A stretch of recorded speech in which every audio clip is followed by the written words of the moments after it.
온라인으로 예배에 참석하신 것을 환영합니다. 오늘 이 시간에 찬양할 때는 우리를 위해 이 땅에 오시고 또 십자가에 달리신 예수 그리스도 주님을 기억하면서 온 마음 다해 찬양하며 나아갔으면 좋겠습니다.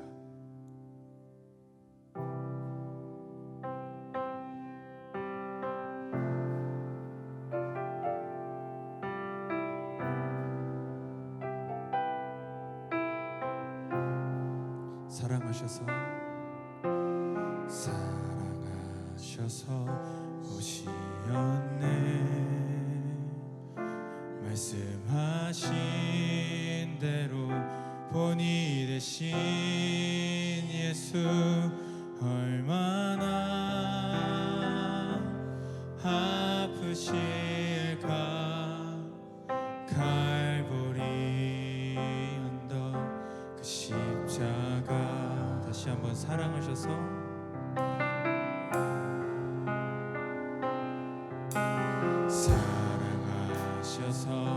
오시었네.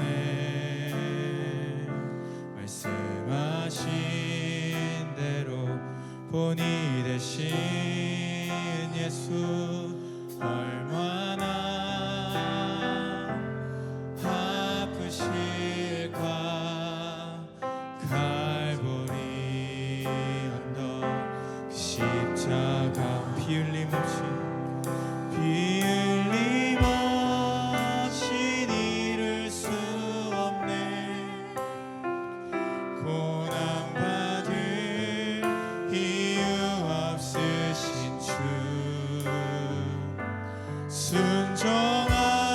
순종하셨네. 그 십자가 지셨네. 우리 위해 아버지의 뜻 이루소서. 아버지의 뜻 이루소서.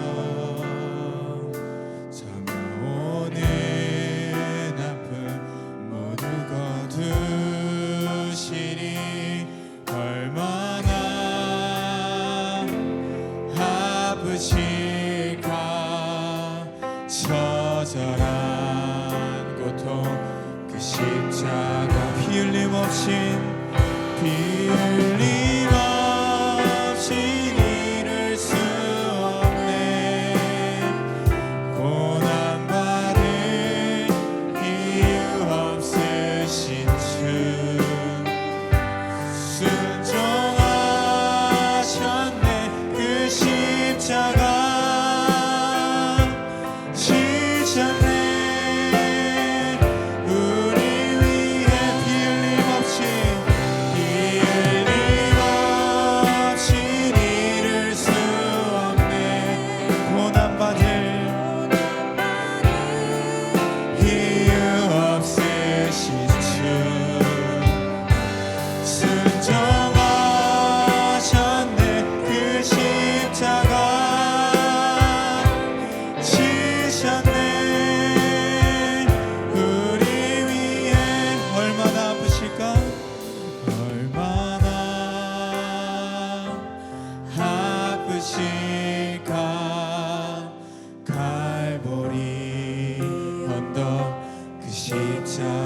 얼마나 아프실까. 얼마나 처절한 고통. 처절한 고통 그 십자가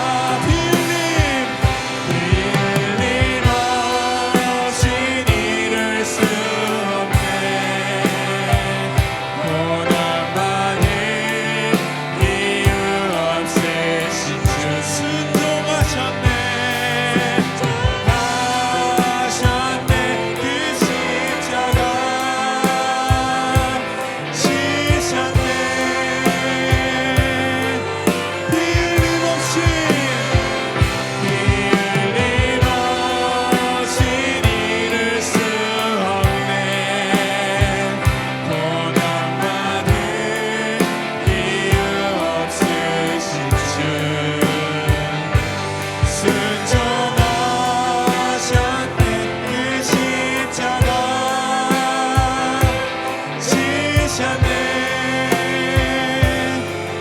목소리로 고백하겠습니다. 비 흘림 없이 이룰 수 없네.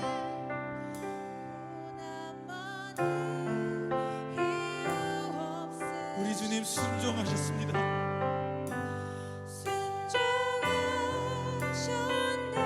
그 십자가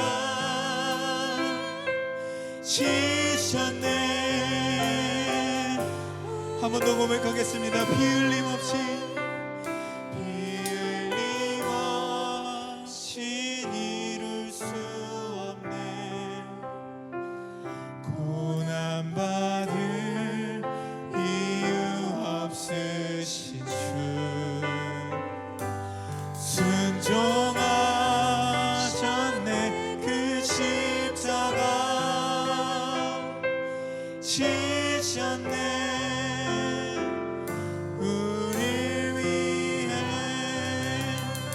우리를 위하여 이 땅에 순종하셔서 오셔서 십자가에 달리신 그 주님의 사랑을 이 시간 찬양합니다.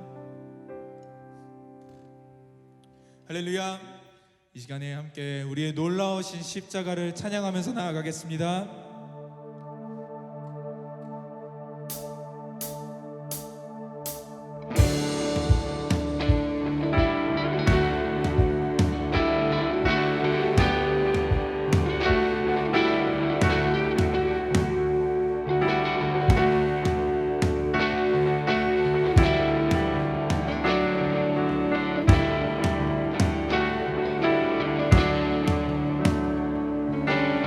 주 달려주던 주 달려준 그 십자가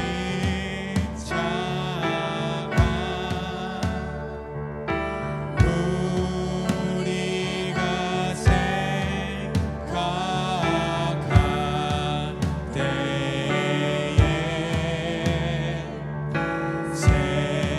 세상에서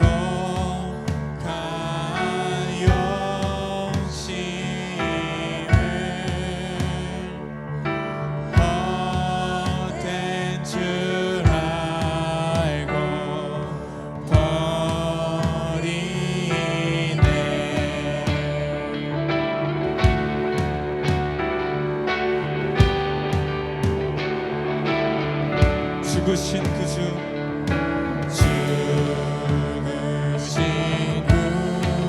주 함께는 사랑을 말게 하소서.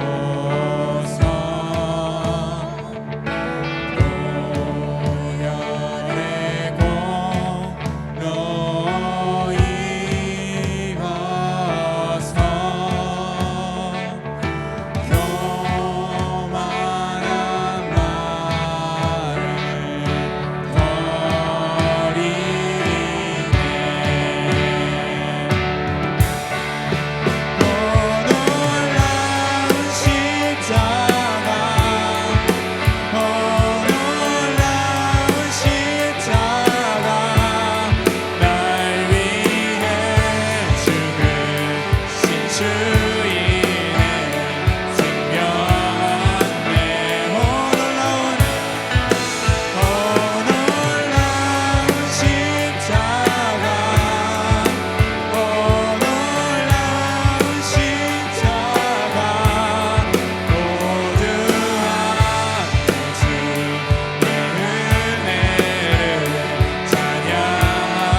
보시고 다시 계속해서 찬양하겠습니다.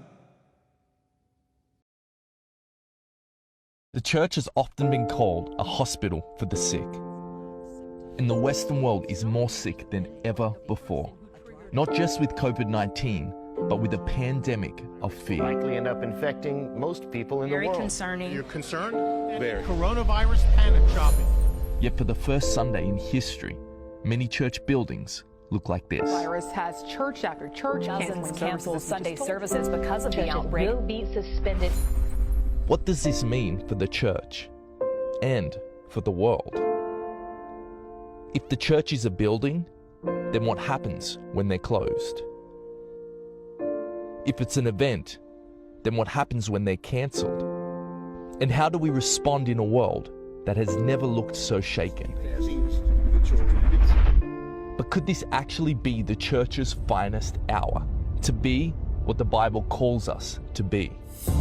Because the church isn't a building, and it's not an event. You see, even in the midst of this unprecedented global pandemic, I just want one pack. this is the church. There's no toilet paper in the entire store. We're handing out toilet paper. God bless you. Thank you very much. In the midst of the fear, this is the church. In the midst of isolation, this is the church. The church is awakening. The church is resilient.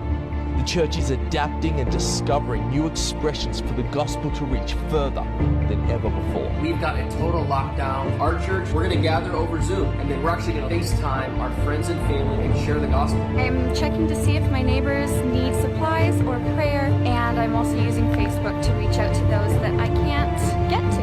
Driving home on street corners. Where fear seems to be crippling, there is a hope in Jesus Christ. Everyone can do this right now. Be the church. In a troubled world that needs Christ, it's time to be his hands and feet. Christians, it's time to be the church.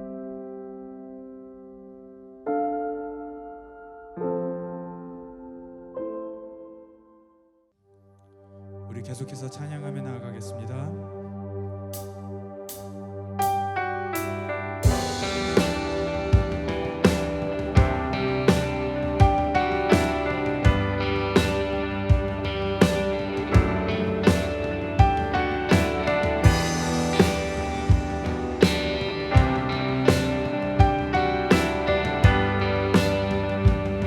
Christ is my reward.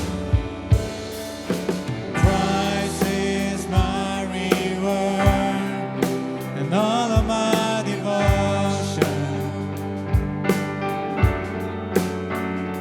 Now there's nothing in this world that could ever satisfy.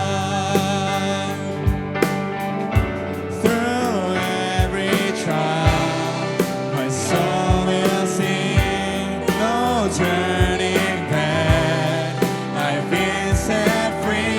Christ is enough. Christ is enough for me. Christ is enough for me. Everything I need is in you. Christ, my all in all.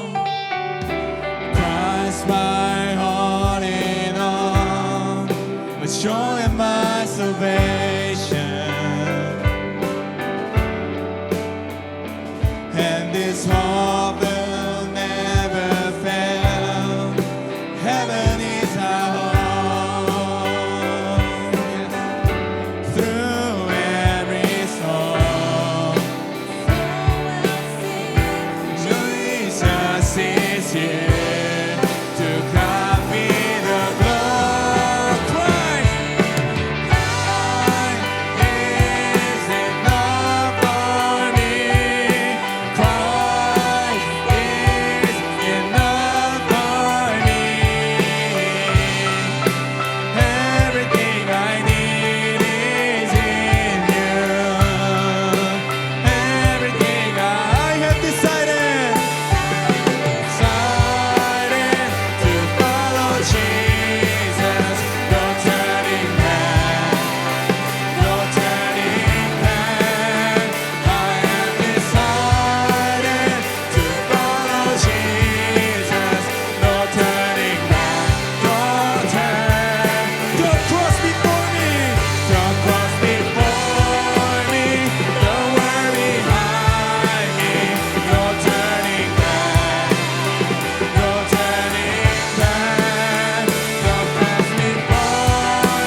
이 세상 가장 아름다운 순종의 눈물 온 세상 다시 빛나게 한 생명의 눈물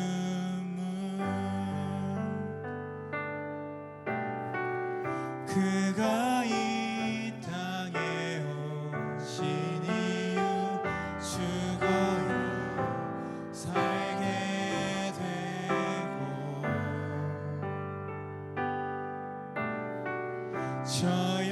져야만 승리하는 놀랍고 영원한 신비 지으신 그대로 회복시킨 우리의 창조주 그리스도 십자가의 길로 아버지 뜻 이루셨네 그가 이 땅에 오신 이유 이제 우리에게 맡겨진 그 소망 그 사랑 그 생명 아름답고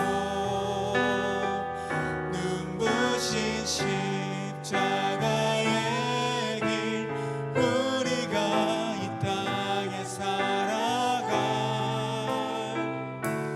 이유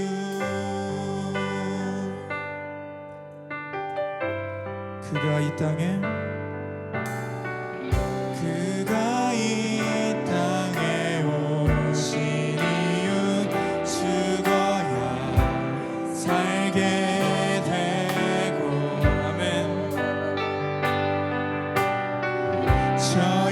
져야만 승리한 놀랍고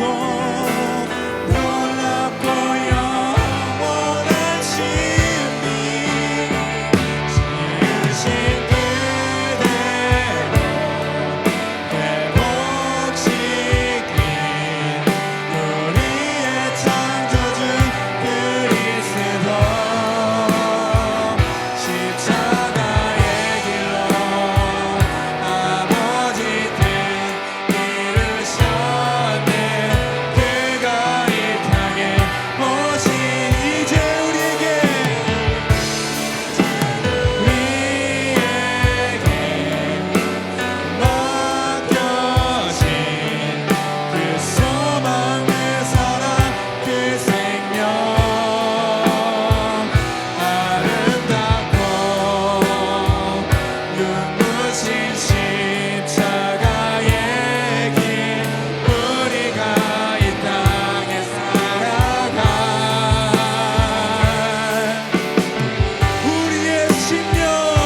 우리 시간에 함께 예배를 위해 기도했으면 좋겠습니다. 주님이 예배를 통하여 이 한 주간 또 살아갈 동안에 우리를 위하여 이 땅에 오신 그 예수 그리스도 주님, 순종하여 이 땅에 오시고 십자가에 달리사 우리를 구원하시고 살리신 주님을 매 순간을 기억하며 살아가게 하여 주시옵고, 우리 이 시간 가운데 우리의 삶을 완전히 주님께 드려 주님을 따라가는 삶, 주님의 인도 따라가는 삶 살게 하여 주시옵소서.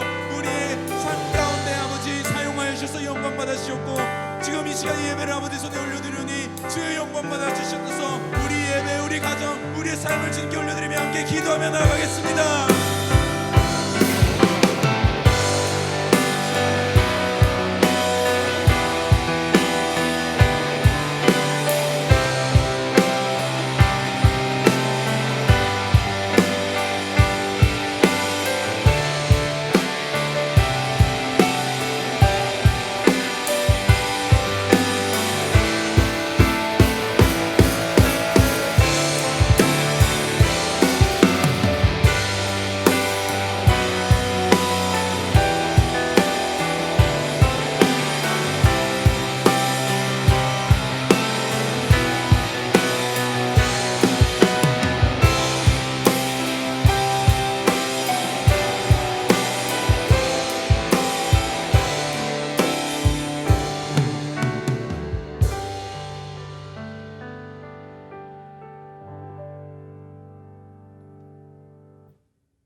할렐루야. 오늘도 이렇게 영상으로 같이 함께 예배를 드리신 여러분을 주님의 이름으로 환영합니다. 그리고 오늘도 또 찬양으로 또 예배팀으로 섬겨주신 모든 분들에게 수고의 말씀을 전달해 드립니다. 현재 코비드-19으로 인해서 많은 육적인 아픔과 영적인 힘든 일이 같이 경험하고 있습니다. 하지만 찬양 중간에 본 영상처럼 그리스도인 여러분 한 분 한 분이 교회인 것을 기억하셔서 그 교회된 여러분이 주님의 일을 이 기회에 할 수 있길 주님의 이름으로 축복합니다. 그리고 저희가 너무 이렇게 온라인 방송을 한다고 집에서 인터넷을 보는데 이게 편해지면 안 될 것 같습니다. 이게 편함을 인하여 저희가 좀 더 연약해질 수가 있는데, 다시 한번 기도의 자리에 찾아서 이 코비드-19을 복음을 전하는 그리스도인으로 다시 일어나길 주님으로 축복합니다. 그렇습니다. 오늘은 종료주일입니다. 여러분 다들 아시다시피 종료주일은 예수님께서 십자가 죽음을 위해 예루살렘으로 입성하신 날을 기념하는 날이죠. 하지만 저희는 이 기념한 날에 코비드-19을 같이 모여서 예배를 드리지 못하고 있습니다.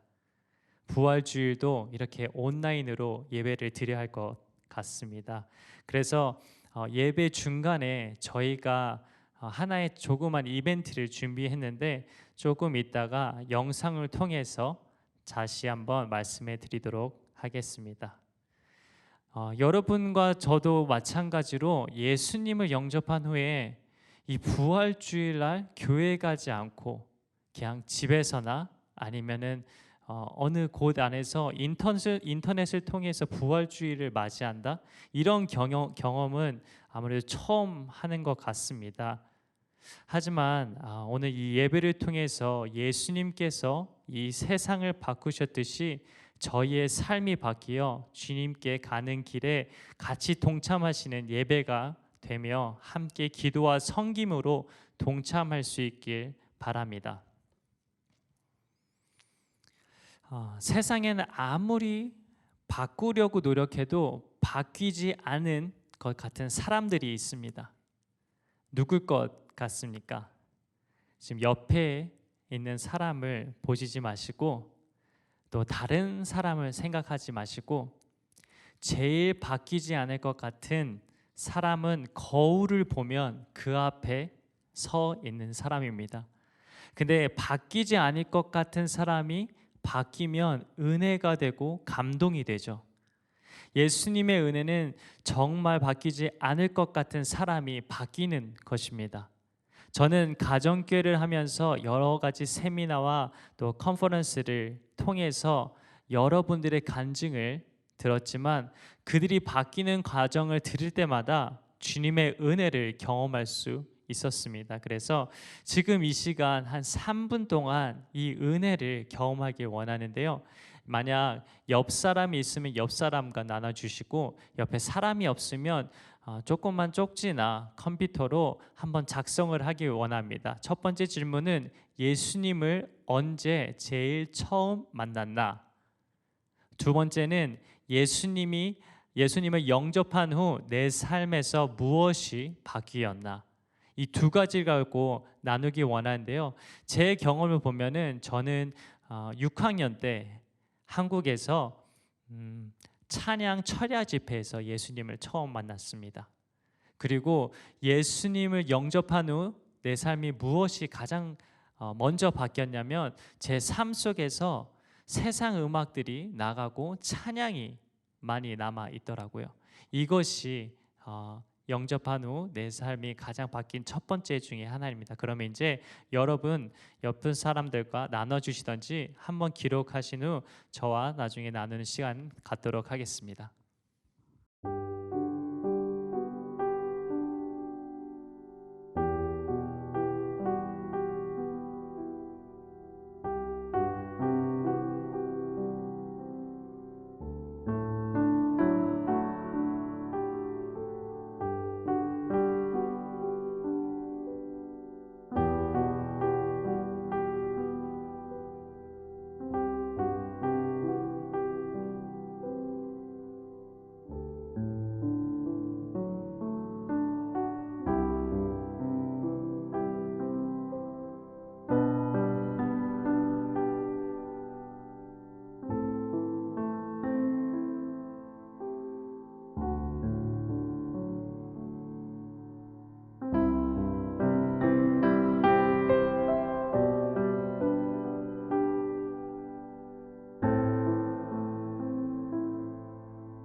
오늘 전혀 바뀌지 않을 것 같은 사울이라고 하는 예수를 핍박했던 자의 회심의 사건에 대해서 이야기를 해보려고 합니다.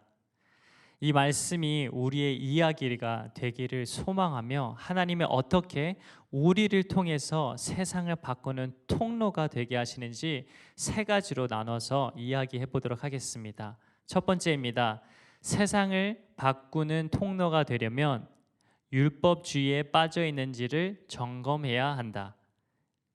율법주의는 바리새파인들이라고도 생각하시면 좋겠습니다. 이 사울이라는 이름을 많이 들어보셨죠? 간단히 설명하자면 사울은 어렸을 때부터 엄청난 교육과 또 훈련을 받았고 엘리트 코스라고 하는 그 길을 쭉 밟으면서 율법을 철저하게 지키는 바리새파처럼 그를 한마디로 표현하면 유대인 중에 유대인이요 히브리인 중에 히브리인이라고 말할 정도였습니다.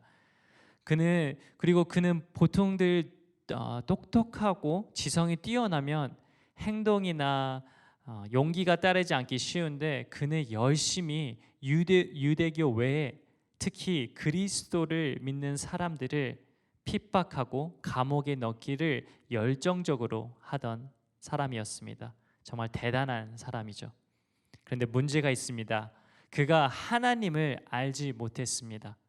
하나님에 대해서는 알았는데 하나님을 모르는 사람이었습니다.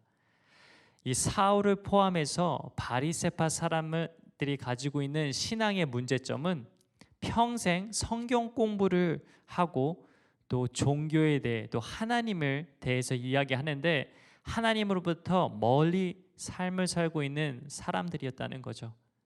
어떻게 하면 그게 가능할까? 날 때부터 율법 속으로, 날 때부터 성경 속으로, 날 때부터 믿음 속으로 태어난다고 했던 그들이 어떻게 하나님으로부터 이렇게 먼 곳에 있을 수 있을까요? 그게 가능할까? 가능합니다. 왜냐하면 믿음이라는 거는 하나님을 신뢰하는 거거든요. 근데 율법주의에 빠지게 되면 하나님은 없어져 버리고 내가 한 것과 내 의지와 내 노력들 이런 것들만 나타내려고 하는 것입니다. 짧게 말하자면 율법주의가 뭐냐면 율법을 중요하게 생각하는 것이 아니라 율법을 철저하게 지키는 것에만 집중한 나머지 율법을 주신 분을 잃어버리게 된 것입니다. 율법의 정신과 마음을 잃어버리고 율법을 주신 하나님을 보지 못하게 하는 것. 율법주의는 자기 노력만이 충분하다고 또 그것만으로 하나님의 인정을 받을 수 있다. 그러니 하나님의 은혜보다는 자기가 노력하는 것에 더 치중을 들고 하나님을 신뢰할 필요가 없어져 버리는 거죠. 왜? 계속 노력만 하면 되니까. 그리고 율법주의라고 하는 것은 하나님의 사랑과 은혜 가운데 찾을 수 있는 것을 우리 스스로에게 우리 종교적인 열심과 열정과 수고와 노력 가운데 찾으려고 하는 어리석은 교만입니다.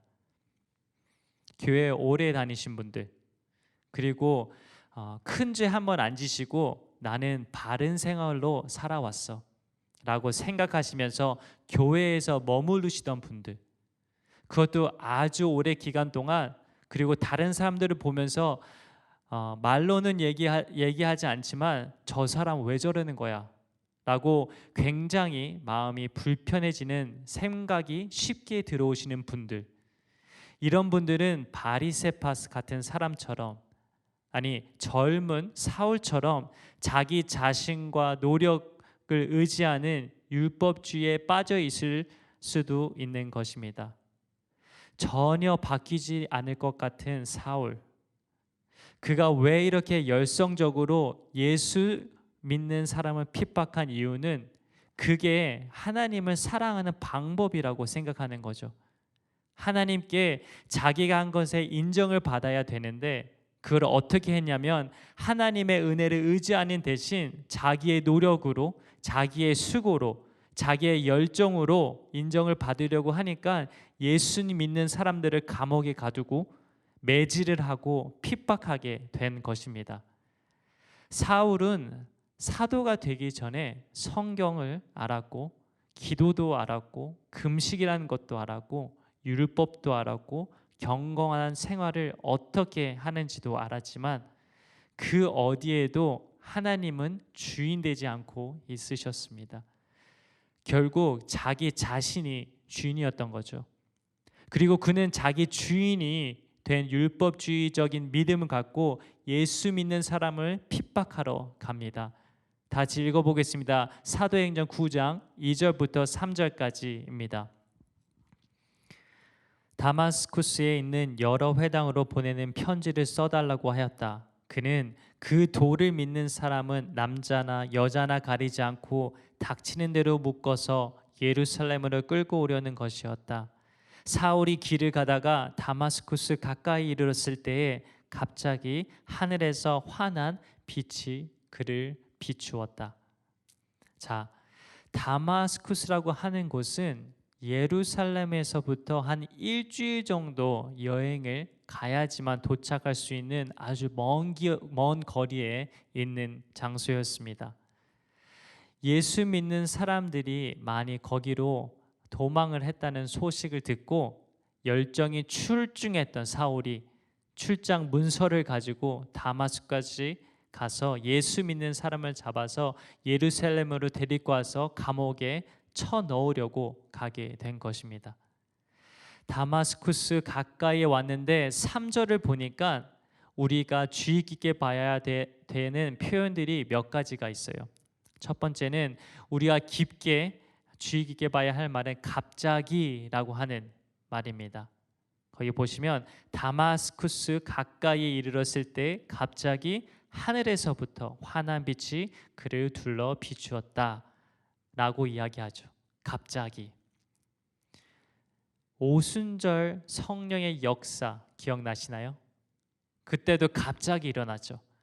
강하고 급한 바람 소리 같은 것이 그 방을 가득 채우면서 자, 또 은혜의 시작, 그것은 어떻게 시작하는 걸까요? 그것도 갑자기 오게 되는 것입니다. 혹시 이 예배를 같이 참석하신 분들이나 신앙생활을 하시는 분들 중에 내가 준비되면 하나님이 오실 거라고 생각하시는 분들이 계시나요? 내가 뭔가 성경 통독도 하고 또 새벽 기도도 하고 철야 기도도 하고 부흥도 다니고 성경 공부도 하고 선교지도 왔다 갔다 한 다음에야 하나님께서 뭔가 강력하게 우리의 삶 속에 역사할 것이다.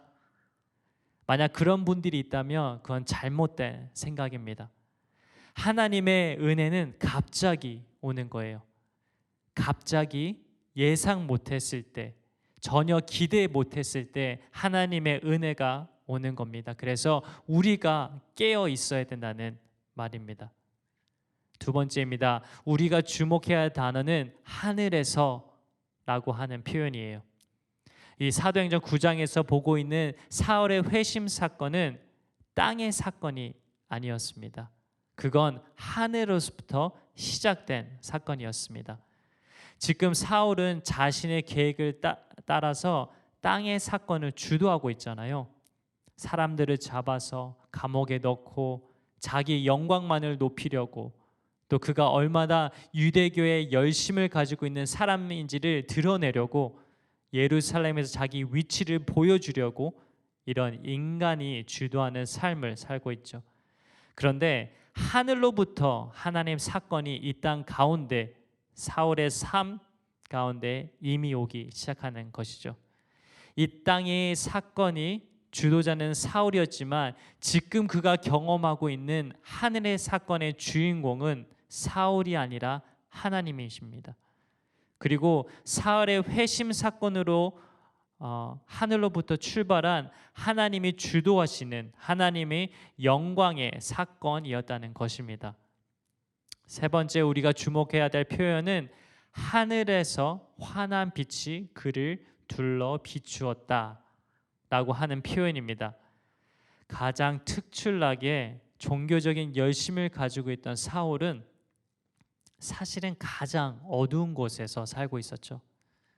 그는 율법도 알고 기도도 알고 하나님을 안다고 생각했지만 그의 영혼은 어두움 속에 꽁꽁 갇혀 있었습니다. 그래서 예수 믿는 사람을 핍박하고 또 그들을 잡아서 다마스쿠스까지 가려고 했던 거죠. 가장 똑똑하게 살아간다고 생각했던 그였지만 그의 영혼은 어둠 속에 갇혀 있었어요. 그런데 환한 빛이 그를 두루 비추었다라고 이야기하죠. 여러분, 현대인들이 가장 원하는 라이프 스타일이 뭔지 아세요? 열심히 최선을 다해 라고 하는 거예요. 마치 교회 안에서도 열심히 최선을 다해라고 하는 삶의 기준은 굉장한 영향력을 미치고 있습니다. 하나님께서 당신을 쓰실 수 있습니다. 당신은 하나님께서 선택하셨습니다.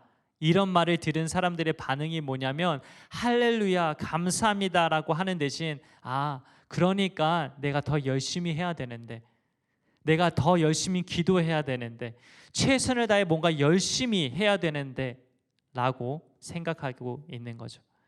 근데 그것은 은혜가 아닙니다. 결국 자기의 노력과 자기의 욕망을 따라가는 또 다른 율법주의적인 모습에 불과한 거죠. 열심히 최선을 다해서 달려가고 있던 사울이 여전히 어둠에 갇혀 있던 것은 현대를 살아가고 있는 여러분과 제가 우리의 삶을 돌아보면서 심각하게 생각해야 하는 내용 중에 하나입니다. 많은 사람들이 교회를 다니고 있다라고 하면서도 예수에 대해 안다고 말하면서도 믿음이 상당히 중요한 삶의 부분에 차지한다는 걸 알면서도 어둠 속에 갇혀 있을 수 있습니다. 그런데 은혜의 사건은 뭐냐? 우리가 준비 안 되어 있음에도 불구하고, 우리가 전혀 예상하지 않고 있는데도 불구하고 갑자기 하늘로부터 하나님이 주도하시는 빛이 우리의 어둠 속으로 쑥 들어오는 사건이 생긴다는 것을 꼭 믿고 명심하길 바랍니다. 두 번째입니다. 세상을 바꾸는 통로가 되려면 나 같은 존재를 사용한다는 것을 믿어라. 한 번 더 읽어보겠습니다.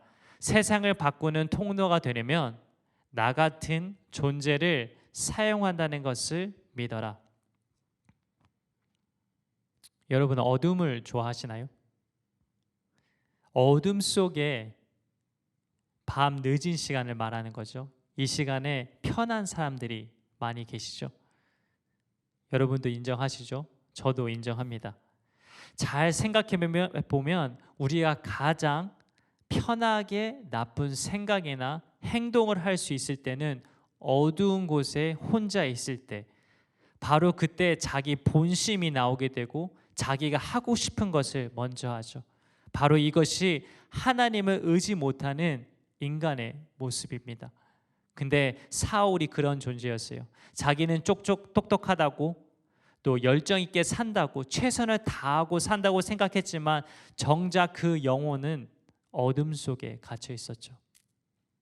하지만 하늘로부터 출발한 예수 그리스도의 생명의 빛이 그를 둘러감싸기 시작했어요.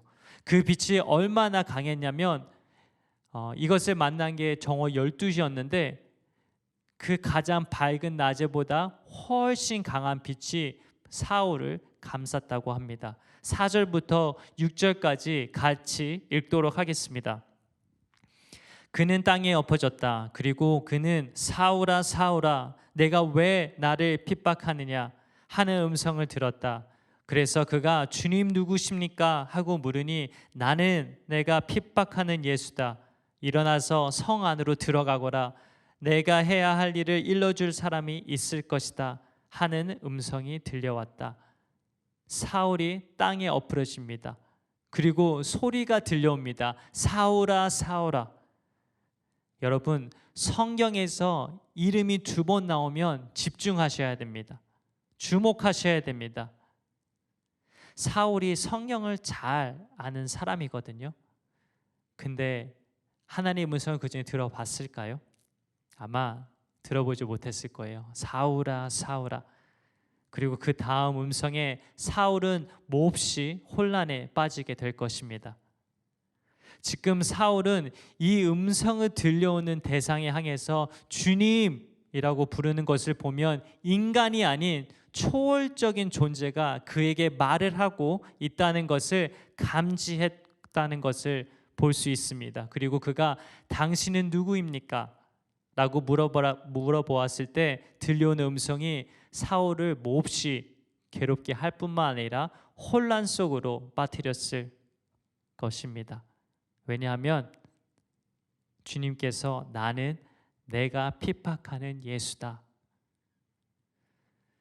과연 사울 개인적으로 예수에 대해서 모르고 있었을까요? 제 생각하기에는 분명히 알고 있을 거예요. 왜냐하면 예루살렘에서 예수님께서 모든 것을 뒤집어 엎어버렸고 또 여러 가지 기적 같은 일들이 넘쳐났기 때문에 분명히 알 수 있었을 것입니다. 하지만 그런 일들은 소문으로만 생각하고 있던 사울은 이렇게 생각합니다. 예수는 메시아일 수가 없어. 그가 알고 있는 성경 지식을 통해서 예수라는 사람이 십자가에 죽어가고 아직도 하나님의 은혜가 이루어지지 않고 있는 이 사회 속에서 살고 있는 그들의 모습을 볼 때 예수는 하나님의 아들일 수가 없다라고 결론을 내려버리죠. 그리고 예수를 믿는 사람들을 핍박했던 것입니다. 근데 처음 그가 듣는 하나님의 음성이 어떤 음성이냐면 나는 내가 핍박하는 예수다.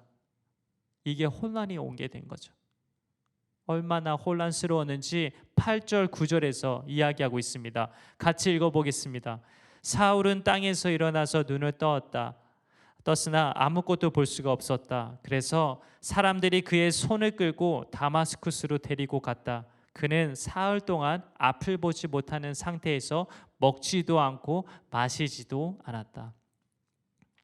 이 목소리를 듣고 눈이 멀어버리게 됩니다. 얼마나 충격받았는지 그는 3일 동안 아무것도 먹지도 못하고 마시지도 못하게 되죠. 그리고 그 혼란 속에서 다마스쿠스에 들어가게 됩니다. 이때까지 금식을 하면서 기도를 하면서 한 번도 하나님을 의식한다고 생각하지 못했던 바리새파 사람이었을 것입니다. 그런데 이제 하나님께서 그의 금식도 기도도 이제 그가 주인이 아닌 하나님이 주인 되는 것으로 바꾸어 놓는 작업이 시작되고 있는 것입니다. 또 같은 시간에 다마스쿠스에서 살고 있는 아나니아라고 하는 제자에게 하나님께 환상으로 나타나셔서 말씀을 하기 시작합니다. 10절부터 12절 같이 읽어보겠습니다. 그런데 다마스쿠스에는 아나니아라는 제자가 있었다. 주님께서 환상 가운데 아나니아야 하고 부르시니 아나니아가 주님 여기 있습니다 하고 대답하였다. 주님께서 아나니아에게 말씀하셨다. 일어나서 고든 길이라 부르는 거리로 가서 유다의 집에서 사울이라는 다소 사람을 찾아라. 그는 지금 기도하고 있다. 그는 환상 속에 아나니아라는 사람이 들어와서 자기에게 손을 얹어 시력을 회복시켜주는 것을 보았다. 하나님께서 아나니아에게 내가 가서 기도해 줘라 라고 말씀하셨는데 아나니아가 주저합니다. 왜 주저하는지 아세요? 왜냐하면 사울이 크리스찬 사냥꾼인 것을 그가 알았기 때문입니다. 근데 하나님께서는 내가 가서 눈을 뜨게 해줘라 하는 거예요. 그런데 아나니아가 사울이 어떤 사람인지 하나님께 설명하는 장면이 등장합니다. 13절에서 14절 말씀 같이 읽어보겠습니다. 아나니아가 대답하였다. 주님, 그가 예루살렘에서 주님의 성도들에게 얼마나 해를 끼쳤는지를 나는 많은 사람에게서 들었습니다. 그리고 그는 주님의 이름을 부르는 사람들을 잡아갈 권한을 대제사장들에게서 받아가지고 여기에 왔습니다. 이건 마치 하나님이 사울을 모르는 사람처럼 아주 자세하게 설명을 대신해서 하고 있는 것입니다. 근데 하나님이 아나니아에게 왜 하나님이 사울의 이름을 2번씩이나 부르셨는 아주 중요한 이유를 15절 16절을 통해서 이야기하고 있습니다. 같이 한번 읽어보겠습니다.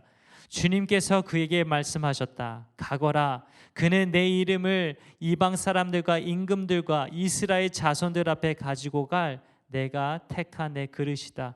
그가 내 이름을 위하여 얼마나 많은 고난을 받아야 할지를 내가 그에게 보여주려고 한다. 하나님께서 왜 사울아 사울아를 부르시면서 찾아오셨냐면 사울은 이방인들과 여러 왕들과 이스라엘 백성들 앞에서 그리스도의 이름을 전하기 위해서 선택된 하나님의 도구였기 때문이라는 것입니다. 그가 예수의 이름을 증거하기 위해서 수많은 고난을 당하면서도 그 일을 감당해야 하는 사람이었기 때문에 아나니아에게 가야 된다고 설명을 하고 계시는 거죠. 여기서 질문이 생기죠. 왜 하나님은 사울을 선택하셨을까요? 예루살렘에 가면 예수님의 설교를 직접 들었던 사람도 있을 것이고 예수님의 기적을 행했던 것을 직접 경험했던 사람도 있을 것이었고 걷지 못했던 사람이 일어나서 걸었던 사람, 장님이었던 사람이 눈 떴던 사람, 또 문둥병이었던 자를 고침을 받았던 사람, 오병이어 기적이 현장에서 그것을 먹어본 사람, 오순절에 성령을 받은 사람, 한 번도 공부하지 못한 언어로 하나님의 크심을 선포했던 사람들, 그들의 선포함을 듣고서 수많은 사람들에게 복음을 전했던 사람, 자기 것을 자기 것이라고 하지 않고 자기의 모든 재산을 팔아서 교회를 통해서 어려운 사람에게 전해줬던 사람, 불쌍한 사람들을 도우면서 수만 명이 모이는 거대한 교회를 만들었던 예루살렘 교회 성도들, 얼마든지 사람들은 많이 있었습니다. 근데 왜 그리스도인들을 핍박하고 스데반의 죽음을 기뻐하고 당연하게 여겼던 왜 사울이었어야 합니까? 아마 성경 공부들 좀 하신 분들은 이런 말을 들어보셨을 수도 있을 것입니다. 사울은 당시 최강국이었던 로마의 시민이었습니다. 그래서 세계 선교 가기 위해서 가장 적합한 사람이다. 그가 어려서부터 헬라어와 히브리에 능통한 바이링고 그리고 글로벌 유대인이었기 때문에 그 당시에 헬라어로 헬라 철학으로 설교하기를 가능하고 복음을 증거할 수 있는 최적의 일꾼이었던 것을 들어보셨을 것입니다. 만약 못 들어보셨다도 맞다고 생각하시면 됩니다. 쉽게 말하면 완벽한 엘리트 코스를 밟고 전력과 추진력 가진 열정의 리더로 서 있기 때문에 그를 선교사로 선택한 것이 하나님께서도 필요한 사람일 것이다 라는 말이죠. 근데 만약 그것이 정답이었으면 저와 여러분, 또 특히 한국 사람은 거기에 해당되지 못합니다. 아니면 아이비리그 다니지 못했던 사람들도 제외가 되겠죠. 또한 세상에서 인정받지 못한 사람은 더더욱 안 되겠네요. 여기서 우리가 봐야 할 사울의 회심의 핵심은 조건을 바라보지 않고 그의 배경을 바라보지 않고 그의 과거를 바라보지 않고 그를 쓰시겠다고 다가오는 은혜의 하나님이라는 겁니다. 그렇다면 그런 사람에게 찾아오신 하나님이라면 여러분에게도 찾아오시겠죠. 그리고 저에게도 찾아오실 것입니다. 그렇게 흉악했던 이 사울이 하나님의 도구가 될 수 있었다면 우리가 조금 부족해도 연약해도 배우지 못했을지라도 열정이 조금밖에 안 되더라도 하나님께서 우리에게 찾아오신다면 우리도 동일하게 그런 삶을 살 수 있을 것입니다. 만약에 우리가 준비되어 있을 때만, 요건이 갖추어져 있을 때만 은혜를 받고 하나님의 사람이 될 수 있다면, 그러면 또다시 바리새파 사람들처럼 자기 자신의 일만을 열심히 한 것이 맞다고 생각하는 사람이 되겠죠. 그러나 갑자기 하늘로부터 시작된 사건이 어둠 속에 있는 우리들에게 빛으로 다가오는 은혜의 시간으로 다가올 수 있다면, 그렇다면 그 이야기는 사울 이야기로 끝나는 것이 아니라 여러분의 이야기요, 저의 이야기요, 우리 사랑하는 사람들의 이야기가 될 수 있습니다. 사울이 바뀌고 우리에게 하고 싶은 말이 아마 이런 것 같습니다. 예수 그리스도를 만난 이후 나의 높은 직책, 권력, 지식, 물질, 영성, 이런 것들이 마치 배선물같이 아무 쓸모가 없을 거라고 말을 하고 싶었을 것이에요. 그리고 하나님은 우리의 도우미가 아니라 하나님은 우리의 주인이시고 우리가 하나님이 없으면 안 되는 사람들이기 때문에 우리를 찾아오시는 은혜의 하나님인 것을 믿으셔야 합니다. 그러면 주님이 저와 여러분 같은 사람들을 사용하실 것입니다. 마지막 세 번째입니다. 세상을 바꾸는 통로가 되려면 아나니아를 본받자. 한 번 더 읽겠습니다. 세상을 바꾸는 통로가 되려면 아나니아를 본받자. 오늘 보고 있는 사울 회심 사건의 가장 은혜로운 부분이라고 볼 수 있습니다. 두 번 부른 사울이 아니라 한 번 불러서 짧게 등장한 아나니아를 한번 보도록 하겠습니다. 17절, 18절, 19절입니다. 그래서 아나니아가 떠나서 그 집에 들어가 사울에게 손을 얹고 형제 사울이여 그대가 오는 도중에 그대에게 나타나신 주 예수께서 나를 보내셨소. 그것은 그대가 시력을 회복하고 성령으로 충만하게 되도록 하시려는 것이오 하고 말하였다. 곧 사울의 눈에서 비늘 같은 것이 떨어져 나가고 그는 시력을 회복하였다. 그리고 그는 일어나서 침례를 받고 음식을 먹고 힘을 얻었다. 아나니아가 두려움을 떨쳐버리고 하나님 말씀에 순종하며 사울에게 찾아갑니다. 그리고 그가 사울을 만나서 담대하게 이야기하죠. 형제 사울이여 그대가 오는 도중에 그대에게 나타나신 주 예수께서 나를 보내시고 내가 당신에게 기도해 줄 때 당신의 시력이 회복될 것이고 성령이 당신에게 충만하게 임할 것이다 라면서 안수하게 되죠. 그때 비늘 같은 것이 떨어지면서 눈을 볼 수 있게 됐고 보지 못했던 영적인 것들을 볼 수 있게 된 것입니다. 그리고 성령이 그에게 충만하게 임해졌다라고 성경에서 이야기하죠. 이제 그는 율법의 사람이 아니라 성령님의 사람이 되게 한 것이 바로 이 아나니아의 역할입니다. 자기가 감옥에 들어갈 수 있는데도 불구하고 자기의 목숨을 내놓고 하나님의 말씀만을 순종해서 사울을 치유하고 성령을 받게 해줬죠. 딱 한 번 나온 아나니아는 여기서 그의 일이 마무리가 됩니다. 근데 더 이상 나을 필요가 없죠. 왜냐하면 아나니아는 어느 부흥 집회에 가든 사울을 눈을 내가 보게 해줬어. 그 한마디만 하면 수백 명이 그의 말씀을 받으려고 따라왔을 것입니다. 어딜 가든 사울 내가 성령 줬어. 이 한마디만 하면 당신이 바로 그 사람이군요 하고 너무나도 벌써 많은 사람들에게 인정받고 알게 됐기 때문에 더 이상 성경에서 안 나올 수도 있을 것 같습니다. 그래서 저는 이 말씀을 준비하면서 이런 기도를 했습니다. 주님, 지금 함께하고 있는 모든 분들이 아나니아와 같은 존재가 되게 해주세요. 저희가 기도하면 그의 어두움 속에서 밝은 빛을 보게 해주시고 저희와 만나면 어둠 속에 있는 자들이 빛 가운데로 오게 될 수 있게 해주시고 보지 못하는 자가 보게 해주시고 성령을 받지 못한 자들이 성령을 받게 되고 소명을 알지 못했던 사람들이 소명을 알게 되는 통로가 되게 도와주세요. 또한 아나니아처럼 사울 같은 사람들을 위해서 기도하는 사람들이 되게 해주세요. 여러분, 은혜입니다.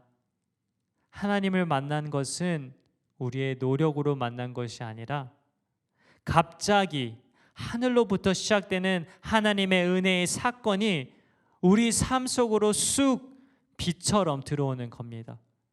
그리고 그 빛이 우리 삶을 환하게 비출 때 우리는 사람들의 어두움을 걷게 해주는 아나니아와 같은 하나님의 축복의 통로가 될 것입니다.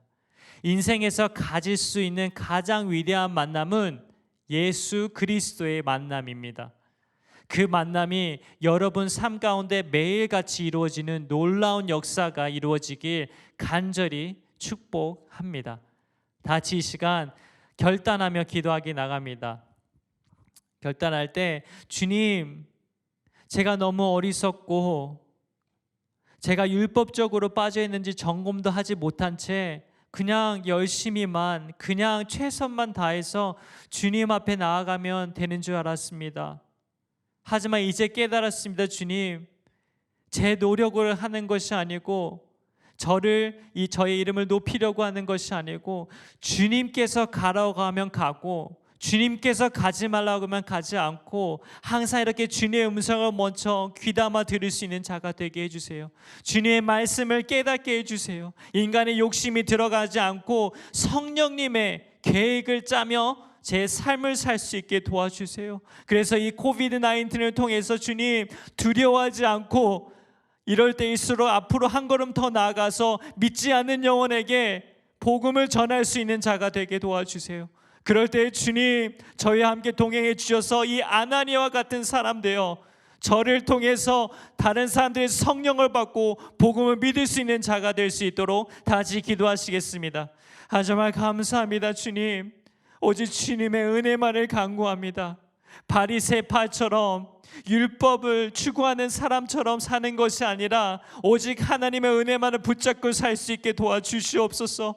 만약 제가 그것을 어떻게 하는지 모른다면 주님이 이 시간 찾아줘서 저에게 음성으로 이 말씀을 통해서 이 예배를 통해서 주님 다시 한번 깨닫게 도와주시옵시고 오직 주님만을 바라보며 나아갈 수 있게 도와주시옵소서. 그래서 오직 주님만을 따는 자가 되기 원합니다. 오직 주님만을 바라보는 자가 되기 원합니다. 주님의 길을 따라가며 저의 삶을 통해서 세상이 바뀌는 통로가 되게 도와주시옵소서.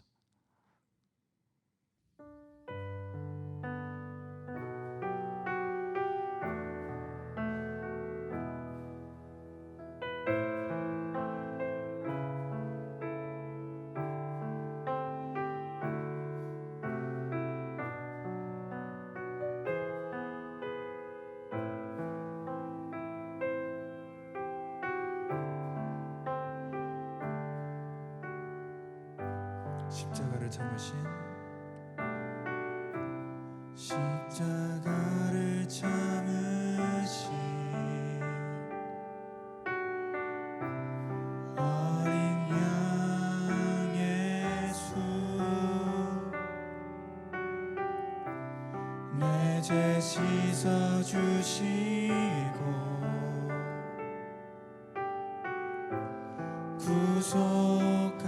구속하셨네. 어둠을 물리치신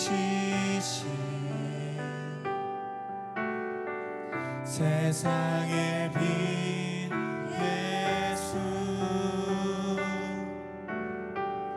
영광의 빛 비추사 자유케 하시네.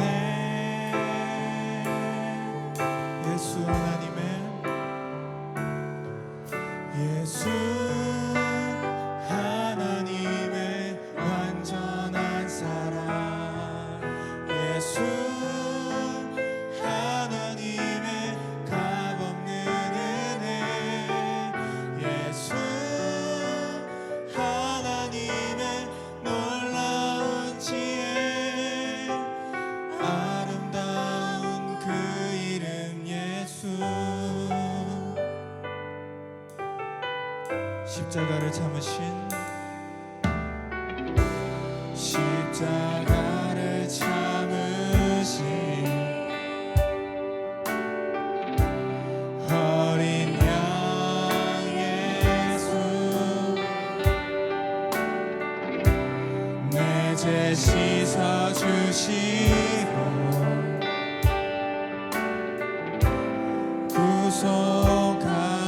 구속하셨네.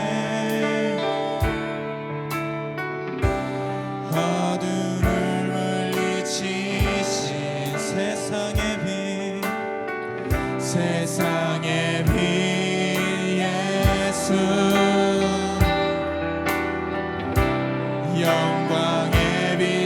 주사 자유케 하시네 자유케 하시네 예수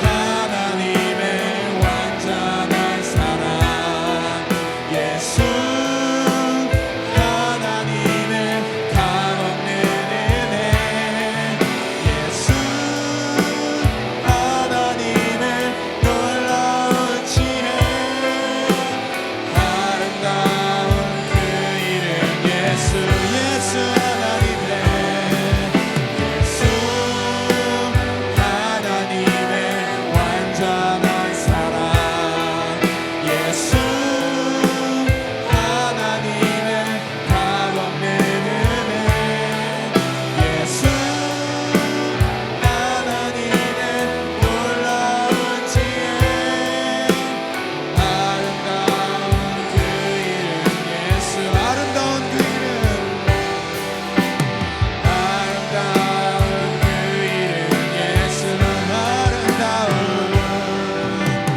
아름다운 그 이름 예수